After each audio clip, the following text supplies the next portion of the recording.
이 리포트를 처음 접했을 때 저는 단순한 원자재 분석 자료로 보지 않았습니다.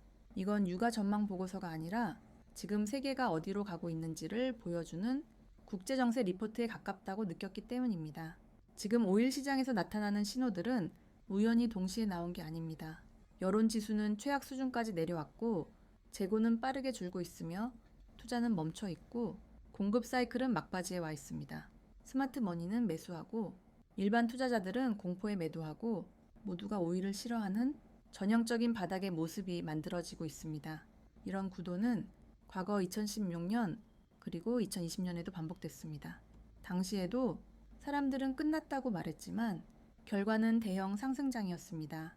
지금 시장은 위험해 보이지만 구조적으로 보면 오히려 불균형이 누적된 상태입니다.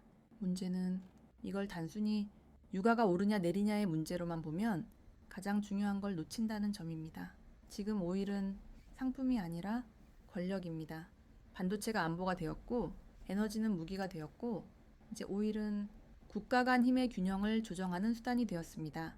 이 시점에서 이제 한국 이야기를 해야 합니다. 왜냐하면 지금의 오일 시장 변화는 미국과 중동, 러시아와 중국만의 이야기가 아니기 때문입니다. 한국은 에너지를 생산하지 못하는 나라입니다.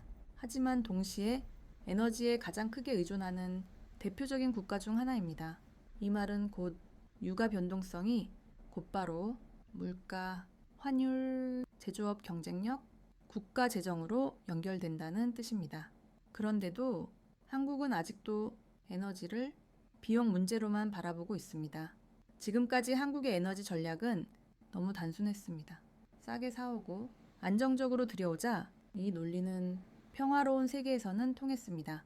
하지만 지금은 에너지가 외교 수단이 되고 압박카드가 된 시대입니다. 이 환경에서 한국이 여전히 단순 소비자 위치에 머문다면 위기는 반복될 수밖에 없습니다. 그래서 한국은 이제 최소 4가지 방향에서 전략을 다시 짜야 합니다. 첫째, 에너지를 산업 비용이 아니라 안보 자산으로 재정의해야 합니다. 유가가 오르면 물가 대책부터 이야기합니다.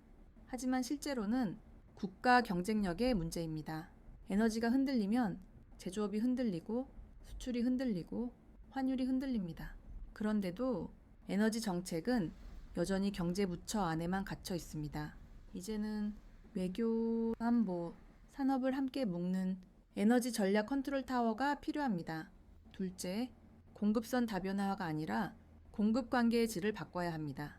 한국은 공급국을 나눠서 관리하고 있다고 말합니다. 하지만 중요한 건 위기 상황에서 누가 먼저 공급받느냐입니다. 동맹이냐, 단순 고객이냐는 완전히 다른 결과를 만듭니다.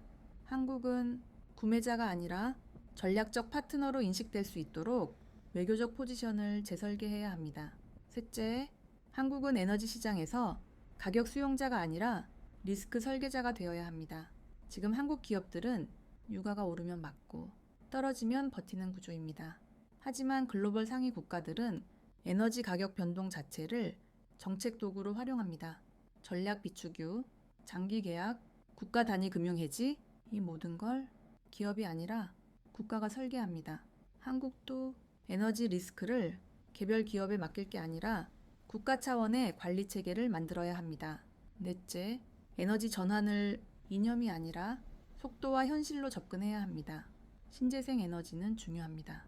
하지만 지금 당장 오일 없이 돌아갈 수 있는 국가는 없습니다. 전환 속도를 현실보다 빠르게 설정하면 오히려 국가가 취약해집니다. 유럽이 지금 겪고 있는 혼란이 그 예입니다. 한국은 기존 에너지의 안정성과 미래 에너지 준비를 동시에 가져가는 이중 전략이 필요합니다. 마지막으로 가장 중요한 이야기입니다. 한국은 에너지를 투자 테마가 아니라 국가 생존 변수로 봐야 합니다. 반도체에서 우리는 너무 늦게 안보의 의미를 깨달았습니다. 에너지에서는 같은 실수를 반복하면 안 됩니다. 지금 오일 시장에서 벌어지는 일은 가격의 문제가 아니라 권력의 이동입니다. 그리고 이 이동은 조용하지만 이미 시작되었습니다. 저는 이 리포트를 보면서 한국이 선택의 시간을 미루고 있다는 느낌을 받았습니다. 하지만 전략은 기다려주지 않습니다.